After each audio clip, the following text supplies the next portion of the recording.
அயோத்தி மன்னன் தசரதனுக்கு ராமன், லக்ஷ்மணன், பரதன், சத்ருவனன்னு 4 குழந்தைங்க. அதுல ராமன் கடவுளின் அவதாரம். தன் முதல் குழந்தை ராமரை நாட்டுக்கு அரசனாக பட்டாபிஷேகம் செய்ய தசரதன் முடிவெடுத்தாரு.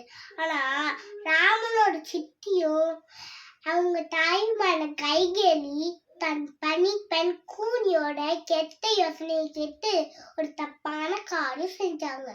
முன்னொரு காலத்துல தசரதன் தனக்கு ரெண்டு வரத்தை ஞாபகப்படுத்தி ஒரு வரத்தால ராமன் 12 வருஷமா காட்டுக்கு போக வேண்டுமோ தன் மகன் பரதன் நாடாள வேணும்னு கேட்டுக்கிட்டாங்க.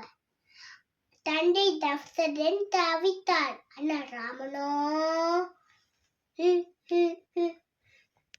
நட்சத்திரவடங்கள் பள்ளித்திடுவோம், தந்தையின் வார்த்தைகள் காட்டிடுவோம். கடிகும் சென்றால் ஓடு அரசன் அவன் ராமன் என்னும் அவன் ராட புருஷன்.